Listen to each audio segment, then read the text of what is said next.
সবাই কেমন আছো? আমরা ভালো আছি। আর আজকে একটা নতুন দিন শুরু হলো, তার জন্য ঈশ্বরকে অনেক অনেক ধন্যবাদ।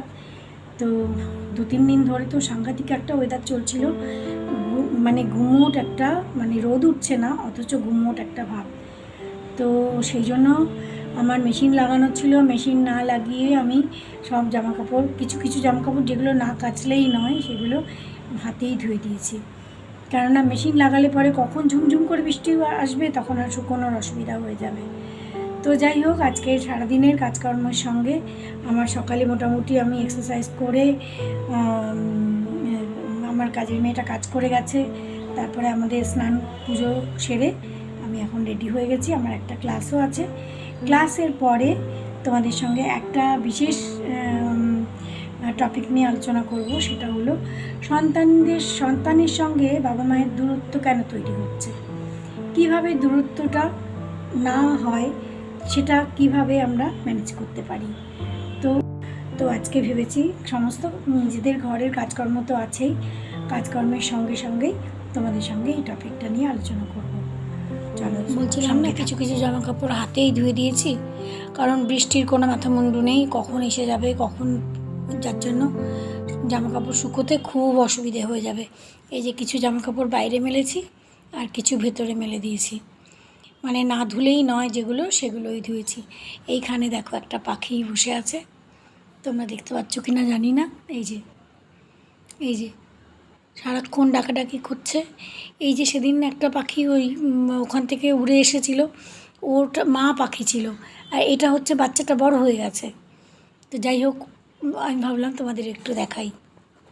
একদিনই বৃষ্টি হয়েছে, কিন্তু তাতেই দেখো গাছগুলো একটু ঝলমলে হয়ে গেছে, ধুলোবালি ধুয়ে একদম পরিষ্কার হয়ে গেছে। যাই হোক, এই বৃষ্টিটুকুও খুব দরকার ছিল ওদের, তাই না? তো আমরা যে টপিকটা নিয়ে আলোচনা করব বলছিলাম, সেই টপিকের দিকে চলি। চাকরি বাকরি সামলাতে গিয়ে অনেক সময় সন্তানকে সময় দিতে পারেন না বাবা মায়েরা। সন্তানের মনে জন্মায় তখন অভিমান, গুটিয়ে নেয় সে নিজেকে। কী করে সামলাবো এই পরিস্থিতি? সন্তান সবসময় চায় বাবা মায়ের সঙ্গ বা বাড়ির বড়দের সঙ্গ। অফিসের কাজের চাপ, পারিবারিক দায় দায়িত্ব সামলাতে গিয়ে বাবা মায়েদের কাছে সন্তানকে টাইম দেওয়ার জন্য একটুও টাইম নেই। তার ফলে শিশুটি হয়ে পড়ে কি একা, মন খারাপ করে নিজেকে সে গুটিয়ে নেয়, কখনো হয়ে যায় খুব জেদি। আমি সমস্ত কাজকর্মের মাঝখানেই বসে এক গ্লাস জল খেয়ে নিলাম। সেদিন কোথায় পড়লাম যে জল নাকি সবসময় বসে খাওয়া উচিত। তো যাই হোক, বাবা মায়ের সাথে সন্তান মনের কথা ভাগ করে নেবে, এটাই তো হওয়া উচিত।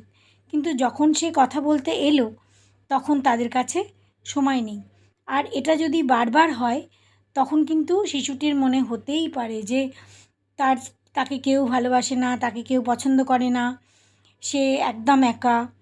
তো সেই জন্য শিশুর জন্য তার বিশেষ করে যতই কাজ হোক না কেন বাবা মায়ের, তাদের জন্য 10 মিনিট টাইম বের করা খুবই জরুরি। সন্তান বড় হোক বা ছোট, তার সঙ্গে সময় কাটানো খুব জরুরি। কথা হলো, যেটুকু সময় তার সঙ্গে কাটানো হচ্ছে সেই সময়টা যেন সে এনজয় করতে পারে পুরোপুরি, এটাই তাকে কোয়ালিটি টাইম দেবে। আর এখানে দেখো সকালের চায়ের কাপ, ট্রে এগুলো সব পড়ে আছে। জায়গার জিনিস জায়গায় রাখা কত জরুরি। এখানে সেখানে পড়ে থাকলে সেটা মোটেই দেখতে ভালো লাগে না। যে টপিক্সটা নিয়ে কথা বলছিলাম, পড়াশোনা ছাড়া ড্রয়িং, সুইমিং, গান, খেলা, আবৃত্তি, নাচ, যে কোনো সাবজেক্ট শেখানো যেতে পারে তাদের। তাতে সে অনেকটা সময় এনগেজ থাকবে আর তার ব্রেনটাও বিজি থাকবে। আর তার থেকেও বড় কথা, যদি সেগুলোতে আমরা তাদের সঙ্গে ইনভলভ হতে পারি, বাবা মায়েরা যদি তাদের সঙ্গে ইনভলভ হতে পারে, তার থেকে ভালো কথা আর কিছু হয়ই না। সন্তান একটু বড় হলে তাকে কিন্তু একটু স্পেস দিতে হয়, তাতেই তাদের মধ্যে তৈরি হয় স্বাধীনতার বোধ, তাতেই তারা ইন্ডিপেন্ডেন্ট হতে শেখে। বাচ্চাদের ইন্ডিপেন্ডেন্ট হওয়া তো খুবই জরুরি, তাই না? এখানে আমার দুপুরের খাবার রেডি হয়ে গেছে। মাছের ঝোল আর আলু দিয়ে পটল দিয়ে পোস্ত আর শশা। আমাদের দুজনের জন্য এই রান্নাই বেশি। সন্তানের মন ভালো করতে ছুটির দিনে তার সাথে খেলা করা, কোথাও ঘুরে আসা, যাতে সে বাবা মা দুজনকেই পায় সমানভাবে, এভাবেই সন্তানের সঙ্গে বন্ধুত্ব পাতিয়ে নেওয়া যায়। ছোটোবেলা থেকেই সন্তানকে সঠিক শিক্ষায় শিক্ষিত করে তুলতে হবে। শুধু পুঁথিগত বিদ্যা নয়, আশেপাশের পরিবেশ পরিবেশ সব কিছু সম্বন্ধে তাকে সঠিক জ্ঞান দেওয়া খুবই জরুরি। দেখতে দেখতে সন্ধে হয়ে এলো, চা বানিয়ে নিয়ে এসছে, তো এই চা খাবো। আর দুপুরের বিকেলের জন্য সবজিটাও কেটে রাখলাম, দেখতেই পেয়েছো। তো সন্ধেবেলা এই তৈরি চা পেলে দারুণ লাগে, কিন্তু সত্যি কথা বলতে কি, যাই হোক, তো যেটা বলছিলাম আর কি, সন্তান ছোট হোক বড় হোক, সবসময় তাদের একটুখানি সঙ্গে নিয়ে চলা, তাদের সঙ্গে সাথ দেওয়া, এটা কিন্তু খুবই জরুরি। বাবু অফিস থেকে চলে এসেছে, চা খেতে খেতে তাই ভাবছিলাম যে কিছু একটা বিকেলে ওর খাবার জন্য কিছু একটা বানাতে হবে। তো মাথা থেকে কিছু একটা বেরও করে নিয়েছি অলরেডি, তাই তোমাদের সাথে শেয়ার করি। তো খুব সহজ একটা রেসিপি মাথা থেকে বের করে নিলাম ফটাফট, যে ওকেও একটুখানি দিতে হবে, তা তোমাদের সঙ্গেও শেয়ার করে দিই। সন্ধেবেলার একটা দারুণ স্ন্যাক্স রেসিপি। পেঁয়াজ, টমেটো আর ক্যাপসিকাম একসঙ্গে গ্রেট করে নিলাম, মানে এই চপারটার মধ্যে চপ করে নিলাম একটা বোলের মধ্যে। তারপর খানিকটা বেসন নিয়ে নিলাম, যতটা পরিমাণে আমরা বানাবো সেই পরিমাণে বেসন নিয়ে নিলাম। তারপর তার মধ্যে একটু নুন, একটু লঙ্কা, একটু গোলমরিচের গুঁড়ো আর অন্যান্য মশলা সেরকম কিছু না দিলেও চলে তার মধ্যে। তারপর এই যে ভেজিটেবলগুলো অল্প অল্প জল দিয়ে আগে আমি এটাকে বেসনটাকে গুলে নিচ্ছি। মানে বেসনে অনেকটা জল একবারে কিন্তু দেওয়া যাবে না, অল্প অল্প জল দিয়ে বেসনটাকে গুলে নিতে হবে। তারপর এই সবজিগুলো আমি এর মধ্যে, এখানে গ্যাসে আমি ফ্রাই প্যান বসিয়ে দিয়েছি আর একটুখানি ঘি দিয়ে দিয়েছি। ঘি বা বাটার দিলে বেশি ভালো হয়, মানে জিনিসটা খেতে হেলদি হয় আর কি বাচ্চাদের জন্য। তারপর এই ব্রেডটা এর মধ্যে ডুবিয়ে ব্রেডটা আমি এই ঘিয়ের উপরে দিয়ে দিচ্ছি। যখন একটা পিঠ হয়ে যাবে, ওপর দিকটাও আমি এই লেয়ারটা ভালো করে দিয়ে দিচ্ছি। তারপর যখন একটা পিঠ হয়ে যাবে, তখন উল্টে আমি অন্য দিকটাও করে দেব। একটা সাইড হয়ে গেছে, আর একটা স্পুনের সাহায্যে আমি এইটাকে উল্টো দিকটাও আবার দিয়ে দিচ্ছি।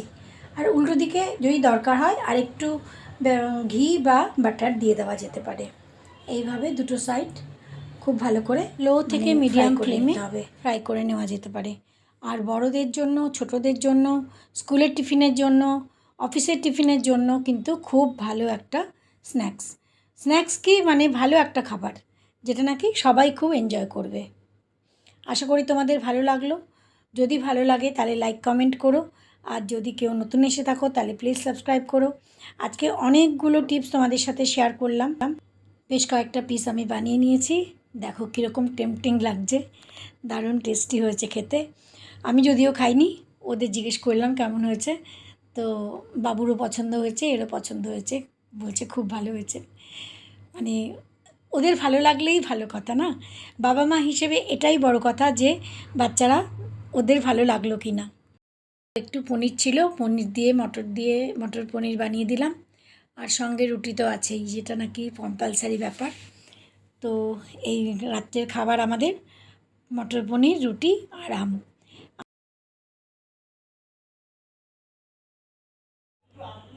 বাবা মায়ের সঙ্গে সন্তানদের দূরত্ব কেন তৈরি হচ্ছে দিন দিন, এই টপিকটা নিয়ে অনেকগুলো টিপস তোমাদের সাথে শেয়ার করলাম।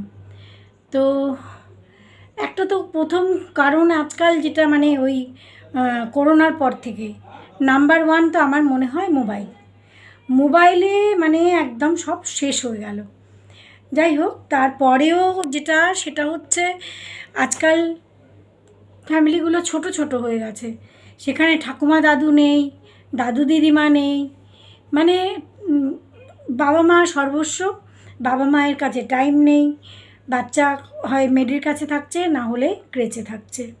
স্কুল থেকে ফেরার পথে সন্ধেবেলা বাবা মার সঙ্গে ঘরে আসছে, তারপরে খেয়ে দিয়ে ঘুমোচ্ছে, বাবা মার কাছে টাইম নেই, বাচ্চা সকাল হচ্ছে স্কুলে চলে যাচ্ছে। তো এই পরিস্থিতিতে বাচ্চার সাথে দূরত্ব তো তৈরি হবেই। কী করে বাচ্চা ইন্টিমেট হবে বাবা মায়ের সঙ্গে? তো সেই জন্য আমাদের বাবা মায়েদের বিশেষ করে এই ব্যাপারটা নিয়ে কিন্তু ভাবা খুব জরুরি, যে একটা শিশুকে আমরা কীভাবে তাকে বেড়ে ওঠার জন্য তাকে কীভাবে আমরা সাপোর্ট করব, তাকে আমরা কীভাবে চারদিক দিয়ে আমরা তাকে হেল্প করব, যে সে যেন স্বতঃস্ফূর্তভাবে বেড়ে উঠতে পারে। তো যাই হোক, আমার যেগুলো মনে হয়েছে যে টিপসগুলো, সেগুলো তোমাদের সাথে শেয়ার করলাম। কেননা শিশুরাই তো জাতির ভবিষ্যৎ। আজকে আমাদের পরে ওরা দাঁড়াবে ভবিষ্যৎ নাগরিক। তো সেই জন্য ওদের সুন্দর করে তৈরি করা, শিশুরা হচ্ছে ফুলের মতো, ওদের সুন্দর করে তৈরি করা এটা তো প্রত্যেক বাবা মায়েরই কর্ম, মানে আমাদের হাতেই। তো আমাদের এইটুকু স্যাক্রিফাইস ওদের জন্য করাই উচিত। তো যাই হোক, আশা করি আজকের ভিডিওটা তোমাদের সবার ভালো লাগবে। যদি ভালো লাগে তাহলে প্লিজ লাইক কমেন্ট করো। আর একটা ইভিনিং স্ন্যাক্সও তোমাদের সাথে শেয়ার করলাম, আশা করি সেটাও খুব ভালো লাগবে। খুব সহজ আর খুব টেস্টি খাবার একটা, মানে প্রত্যেকের জন্য, বয়স্ক, অল্প বয়সী, বাচ্চা, সবার জন্য খুব ভালো একটা খাবার। তো চলো, আজকের ব্লগ এখানেই শেষ করছি, আবার নেক্সট ব্লগে দেখা হচ্ছে। Good night.